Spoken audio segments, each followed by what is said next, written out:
Hello and welcome to Patent Pending Made Simple. I'm your host, Summer Shah, and with me is Jamie Brophy. Jamie, how are you?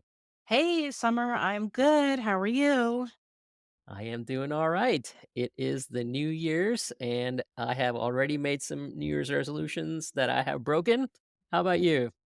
Oh, yeah, of course. Yeah, Happy New Year. Yeah, As we're recording this, we're like a couple weeks into the new year already. Yep, they've been made and broken. if I'm going to break them, I'd much rather just get them out of the way in the beginning part of the year. Yeah, I heard something yesterday that somebody said the new year doesn't really start until January 10th. So that made me feel a little bit better. So I can start again. No problem. We have a podcast episode that we have directed to these themes, but we hope our listeners will do a better job than we would in our personal lives, maybe. And that is some New Year's resolutions for inventors with regards to the patent process. What do you think, Jamie? Should we just jump into it? Yeah, sure. We've got a bright, shiny new year, new beginnings. Let's talk about it. All right, I'm actually going to let you kick this one off. What do you think ought to be our listeners or inventors' number one New Year's resolution? For me, I think the most important thing is to take advantage of your provisional application pending. You may recall from previous episodes, your provisional application is pending for only 1 year. And then after that 1 year time frame, you have to decide whether to convert it to a non-provisional. And the non-provisional application is the one that will hopefully eventually become a patent. So take advantage of that 1 year time frame while your provisional is pending.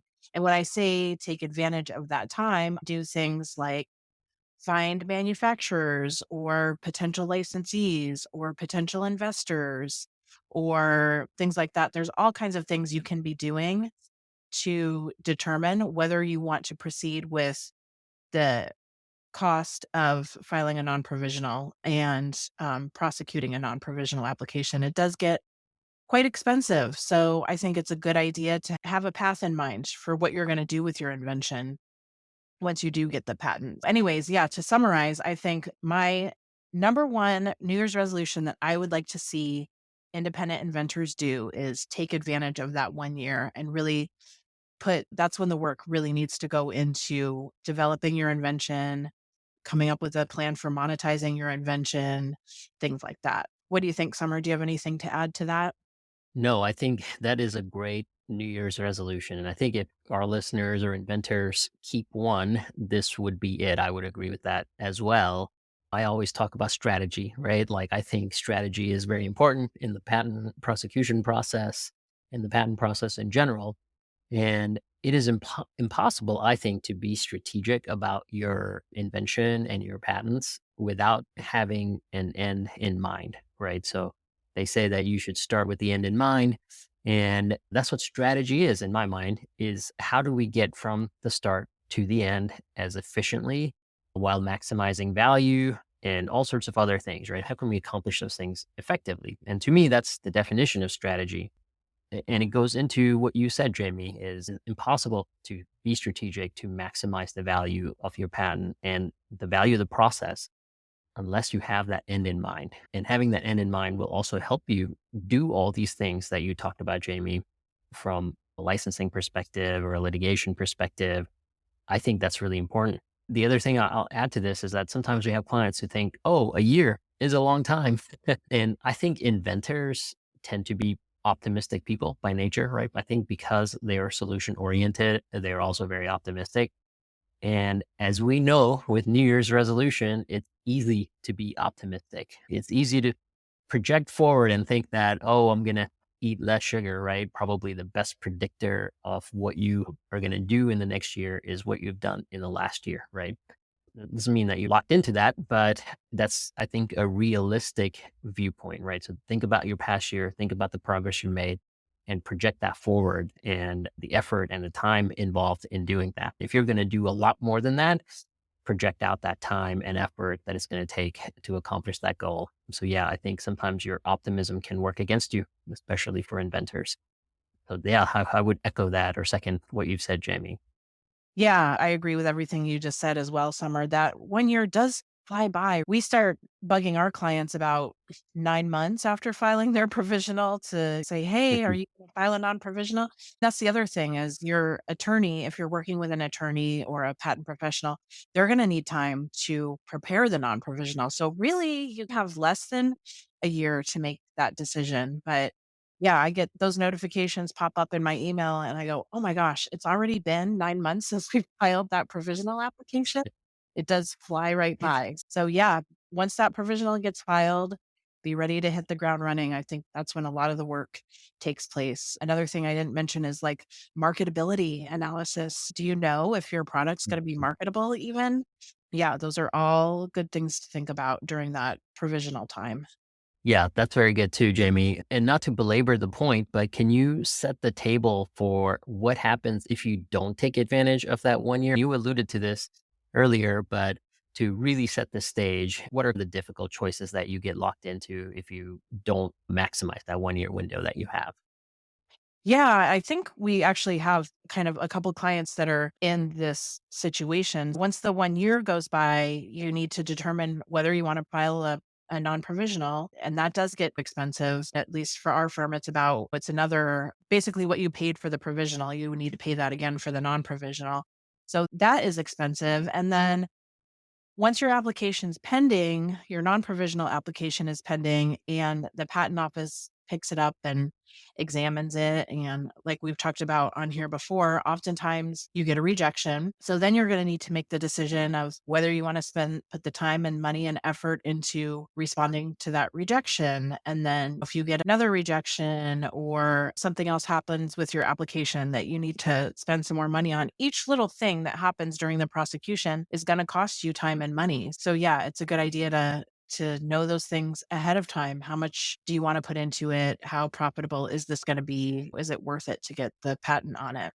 Yeah, the money thing is definitely very important, and it's tough to make expensive money decisions without knowing whether the product has some legs, right? Or whether it's gonna give you a return on your invested capital. Having done some of that work upfront is really helpful from a money perspective, but that's one thing. The other thing is that if you haven't maximized your 1 year window and done some additional development work or feasibility work or just broadly thought about the thing, about the inventive concept, then it's sometimes hard to even figure out how to make a decision about something, right? So if your patent attorney says that, hey, we got a rejection and we can go this direction as one option or this other direction as option number two, having done the work, you can more confidently answer that question. Oh, it should be option one or option two. But if you don't know which way the product's going to go or which way it's going to do well, then you're stuck and you may end up making a decision that doesn't fit the ultimate product that's in the marketplace. That's my personal pet peeve, right? Number one thing that I see is I see these patents and they don't fully cover or directly cover the product that it's supposed to protect. And that's a tough spot to be in if you spend all this money and then you get a patent, but it's still not optimized for the product that's in the marketplace. So think about that as well. Yes, absolutely. I think a lot of times our clients are still developing the product or looking for manufacturers while their patent application is pending. And during that process, the product could change from what we've described in the patent application. Hopefully, the application is broad enough to cover those changes, but sometimes it's not. Sometimes it's something that we didn't think of when the application was being drafted. But yeah, that's a really good point. When it comes down to amend the claims, we want to make sure that claim amendment covers the product that is gonna end up out there on the market. Yeah. And that's another good point that you raise is that it also helps us, your attorneys, write a better patent application. If you're like, hey, I have done this analysis or I have studied the marketplace and I know I can take my invention in directions one, three, and four, we will help you protect directions one, three, and four, and we'll help you identify an umbrella concept that would help you protect against variations of one, three, and four, right? But if you haven't done the work, it makes it much harder for your attorneys to write an appropriate or a strong enough patent application, right? What ends up happening is that your attorney will end up writing something very broad, which may not be enforceable, or it just may be too broad to be allowable. So you end up locking yourself into bad decisions potentially if you don't do the work during your 1 year pendency period. Yes, absolutely. So, yeah, I think that covers our number one New Year's resolution for inventors. Is there anything else you can think of, Summer, as far as resolutions? I have one resolution, and at the risk of, I feel like I already went very negative about what people should not do, and maybe it's not in the spirit of the New Year's, but you are talking to patent practitioners whose job is to be negative. No, I'm kidding. But the other thing that I would not do is argue with examiners. I get that a lot where the client receives a rejection, and even clients who are writing their own patent applications will sometimes reach out to our office and they're like, I got this rejection and I don't know what the examiner is thinking. Makes no sense to me. This other thing looks nothing like my thing. And they're just upset and they just can't see past those emotions. And sometimes those folks get on a call with the examiner at the patent office and start yelling at them or start engaging in unproductive conversation. I'll say, don't do that. The examiner at the patent office is trying to do their job right. And usually they're trying to do a good job.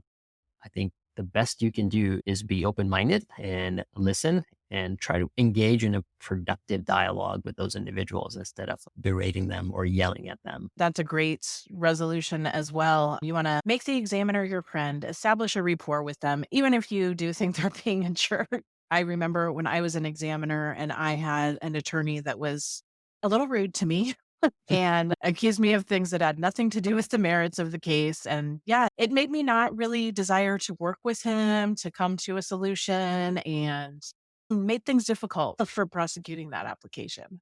Yeah, I wonder why, Jamie. Yeah. Yeah, I was going to say this may be a good episode for a future podcast where we can talk about how to conduct a productive examiner interview or how to have a productive conversation with your examiner. Because it is a charged situation where somebody's saying your invention is not patentable and you look at the references and you disagree vehemently sometimes.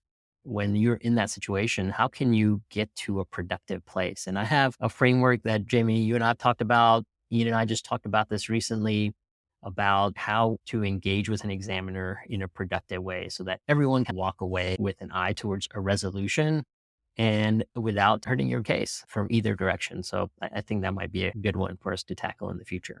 Yeah, that's a great idea. I like that idea for a future episode. Okay, I think you have one more resolution, Jamie. I'll give you the floor. Yeah, I was just thinking since one of my personal resolutions was to get better at time management, I would recommend that also for an inventor's resolution. If you're working with a patent practitioner, respond to them in a timely manner. That would be my suggestion for a resolution. As we've discussed in previous episodes, there's a lot of deadlines in the patent process. And when your patent practitioner has to contact you several times to get the answer they need or the approval they need, it makes it really difficult to respond to those deadlines in a timely manner. So yes, resolution number 3, time management, respond to your patent professionals in a timely manner. Yeah, I agree.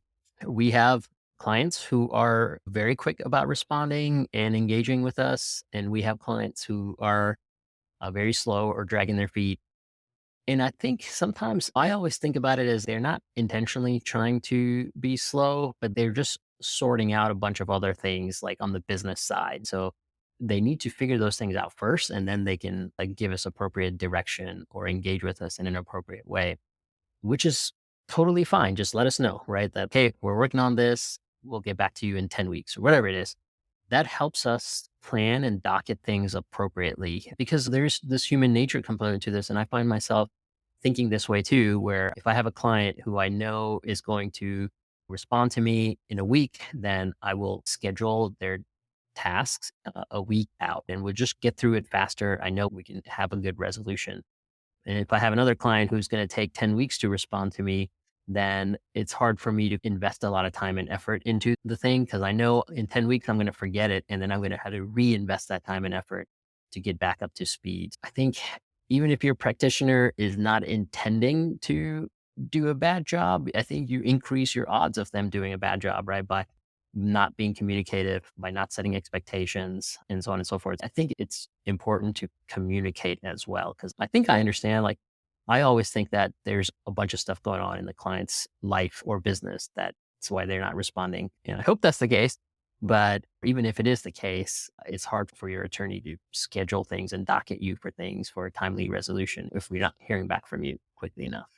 Yes, absolutely. That is my assumption as well. Have other things they need to figure out or a lot of things going on in their lives and it's just low on their priority list, which is fine. That stuff happens, but yeah, let us know what's going on.